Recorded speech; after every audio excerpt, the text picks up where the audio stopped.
አበባ ሚስቴ የኔ ቀዘባ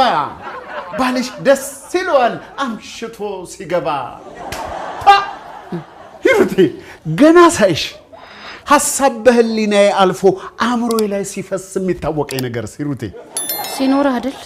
ምን አንጎል እንጂ ሂሩቴ የደስታዬ መፍለቂያ ነሽ አልኩ እንጂ አሁን ምን አልኩ ለጥበብ ተንደረደርኩብሽ እንጂ ምን አጠፋው ለማንኛውም አልመሸም ምን ባክሽ ይሄ ነባ ነው ያስመሸኝ ያን ያላመሻው እንዴ አረ አላመሸም በጣም ትንሽ ነው ትንሽ አትቆይም ነበር ቤት በኩል ዝናቡ ነው ገና ለገና የባለቤቴ ቤተሰቦች ይመጣሉ በሚል ተልካሻ ምክንያት ውጡልኝ ብሎ አባረረን እስቲ ያሳይሽ የባለቤቱ ቤተሰቦች መጡ አልመጡ ምን ይፈይዱለታል የትርፉ ሐሜትና አሽሙር ነው በስንቱ የብሬን እኮ ነው ሂሩቴ ለነገሩ አንቺ ባል ስላልሆንሽ አይገባሽም አሁን ለማንኛውም ራት መብላት ከፈለክ ሂድና እጅህን ታጥበና ከፈለክ አው ምን የሚሉት አባባል ነው አንድ አባወራ ሲመጣ ብድግ ብሎ ራቱን ያቀርቡለታል እንጂ ከፈለክ ይባላል እንዴ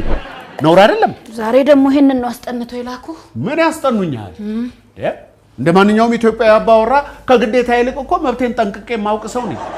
አቀራርቢልኝ እጄን ታጥቤ ልምጣ ከፈለክ ይባላል እንዴ እንዴት አልፈልግም በባዶ ወዴ ስጠጣ አምሽቼ ደግሞ እንደገና ከፈለክ ሂሩቴ ምንድነው እሱ ዛሬ ተመሳስጠሽብኛል የሆነ የምግብ ዝርዝር እኮ የጻፍኩኝ በስዬ የምግብ ዝርዝር የምግብ ዝርዝር አሁን እንደኔ ማንን ፈጥረሃል አየተማረች ሚስት ያለው ሰው ሂሩቴ አስቤዛችንን ዲጂታላይዝ ልታረግልን ነው እንደሱ አይደለም በስዬ ስለ አመጋገባችን ነው አመጋገባችን ምን ሆነ ምን ነው ሂሩቴ ምንድነው እሱ ችጋርን መጠሪብን እንዴ ብለሽ ደግሞ የበላነውን እንደወጪ ገቢ ልትመዘግቢው ነው እንዴ ገና የበላው ከጉሮሮዬ ሳይወርድ ኦዲት ልታረጊኝ አረ በፍጹም ተረጋጋ እንጂ ምን ሆነሃል ምንድነው የሚያረጋጋኝ እየመዘገብኩ ያለሁት የበላነውን አይደለም አመጋገባችንን ያው ነው እኮ ሂሩቴ አንቺ እዛ ውስጥ ምን አስገባሽ ያገኘነውን ጥርቅ አድርገን ተመስገን ብለን ብናድር አይሻልም እንዴ ያልገባህ መሰለኝ ቆይና እና ላስረዳና ቁጭ ምን ውስጥ ነው የገባሽው በስ ያልተረዳኸኝም አንተ ቆይ መጀመሪያ ስማኛ አዳምጠኝ ማታትጥብን በስ ምን ሆናል ቆይ እሺ አሁን የበላኸው ራት እንዴት አየኸው ማለት እንዴት አየኸው ነው ምን መቻየውትን ይበላውት እንጂ መቻየውት አሁን ራሱ እኮ ለጨርሰል አንድ ሁለት ኩርሻ ሲቀረኝ ነው ያወኩት እንዴት አየዋለሁ እሺ በቃ በጣም ጥሩ ይኸውልህ አሁን የበላኸው ራት በስዬ ፕሮቲን ወደ 15 ግራም ነው ፋቱ ደግሞ በጣም ትንሽ ነው ሂሩቴ ወይ በስዬ ምን ጀመረሽ ነው አሁን የሚያሳስብ የሚያስጨንቅ ነገር ጠፍቶ ነው የምግብ ቀመር ውስጥ የገባሽው ተይ ሂሩቴ ተይ ላንቺም ለአእምሮሽ ጥሩ አይደለም ሰው እንዲያለ እኮ ነው የሚስተው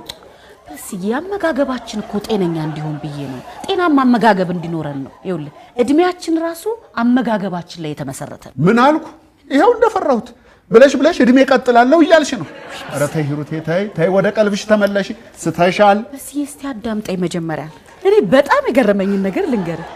ካርቦሃይድሬቱ 2 ግራም ነው ፋይበር ኮንተንቱ 1 ግራም ካልሲየሙ 350 ግራም መሆኑ ነው ይሄ ማለት አሁን እየተሰማህ ያለው ኢነርጂ ማለት ይበቃል ሂሩቴ ይበቃል በአንድ ራት ላይ ፔሪዮዲክ ቴብል አታጠኝብኝ አንቺ ምን ስትይ ነው እዚህ ውስጥ የገባሽው አንቺ በምን አወቅሽው ይሄንን እስቲ በጣም ጥሩ ጥያቄ በስዬውልህ ማን መሰለኝ ነገረኝ ይሄ አሁን በቅርቡ የገባው ዲያስፖራው ጎረቤታችን ይሄ ጠብደሉ አዎ ጠብደሉ እሱ ነው ነገረኝ የት አግኝተሽው ነው እሱ የሚነግርሽ በስዬ አልነገርኩም ለካ ሰሞኑን እኮ ደረጃው ላይ ተገናኝተን እንደውም ዕቃ ይዤ ነበር ዕቃዬን አግዞኝ ከዛ ስለ ሰውነት ያወራንና መመገብ ስላለብኝ የምግብ ዝርዝሮች ጽፎ ያመጣልኝ መሰለህ እንዴት አይነት ጥሩ ሰው እንደሆነ ብታይ ከምን ተነስታችሁ ነው ስለ ሰውነትሽ የምታወሩት እንዴት ስለ ሰውነትሽ ሊያወራ ቻለ በስዬ መወፈሬን አይቶ ነው ጤናማ አመጋገብ እንዲኖረኝ እሱ ስለ ምግብ ምን አባቱ አውቆ ነው የሚቀባጥረው ተው እንጂ በስዬ የሰው ምን አባቱ ትላለህ እንዴ እሺ ምን አውቆ ነው የሚቀባጥረው እንደሱ ነው የሚጠየቀው ግብረ ገብ ይኑርህ እንጂ ሳይ ይሄንንም እሱ ነው ያስተማርሽ ምኑ እኔ መስደብ መቼ ሰደብከኝ ምን ስደብ ከዚህ በላይ ምን ትይ ግብረ ገብ ይኑርህ ማለት ምን ማለት ነው ግብረ ገብ የለህም ባለጌነ ስዳደግ ያልተቆነጠጥክነ ወዘተ እንደማለት አይደለም በስንቱ ምን ሆነሃል ብዙ ነው እንደጠጣኸው ሰካራም ነህ እያልሽኝ ነው መቻል ሞልጪ አንድ ብረገፊ ተነካ ብለሽ እኔን ባልሽን ሞልጪ እኔ ልጅ ስታገኘው ሰርቶ በሸመተ ነው ጽፎ በሰጥ አይደለም በይው እዛ ደረጃ ላይ ስትገናኙ አይ በመጀመሪያ ተረጋጋ ሁለተኛ ደግሞ አንተ እንዳልከው ይሄ ብረት ገፊ አይደለም የተከበረ ኒውትሪሽኒስት ነው በዛ ላይ በጣም ብዙ ተከፋይ ፐርሰናል ትሬነር ወሽ የኔ ሚስት ተባረኪ በደንብ አርገሽ ነው የገለጽሽው አጥንተሽዋል ማለት ነው ተባረክ ሰው የደረሰበት ድረሽ እሱ የደረሰበት ድረሽ በስዬ ቀና እንዴ ማ እኔ በስንቱ አታውቂኝም ማለት ነው ደግሞ በሱ ልቅና እንዴ እሺ በስዬ ለማንኛውም እሱ ለኔ ያስበው ነው እኔ ሸንቀጥ እንድል ብሎ እኮ ነው በስዬ ላንተም ቢሆን ቆንጆ ሚስት አለ ብትባል ደስ አይልም እኔ ምን አልኩ ወፈርሽብኛል ከበርሽኝ ወጣኝ እንዴ እሱ ነው እንደሚስቴን የሚመዝንልኝ አንቺ ለኔ ሁሌም ቆንጆ ነሽ ለምንድን ነው ባልተፈጠረ ነገር ሌላ ነገር ውስጥ ማይሆን ነገር ውስጥ የምትገቢብኝ እሺ በቃ በስዬ እሺ በቃ እኔ እኮ ሁሌም ላንተ ቆንጆ እንደሆንኩ እንደምትኮራብኝ አውቃለሁ በቃ አውቃለሁ በስዬ ያው ጤናማ አመጋገብ እንዲኖረን ብሎ እኮ ነው በዛ ላይ አንተም ሰውነትህ ትንሽ ፈርጠም እንዲል ልጆቹም ጤናማ አመጋገብ እንዲኖራቸው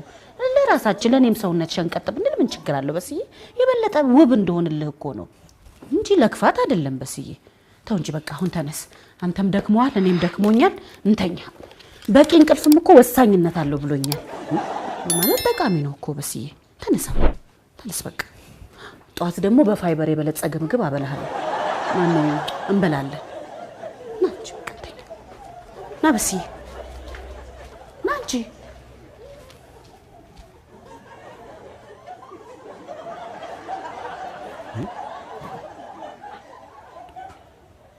ፈርጣም ያለ ላላውባት እንዴ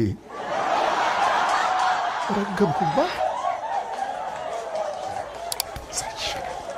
ሳይሻል እውነት ነው በስንቱ አይደለም የፕሮግራሜ ግብአት ነው ማረግሽ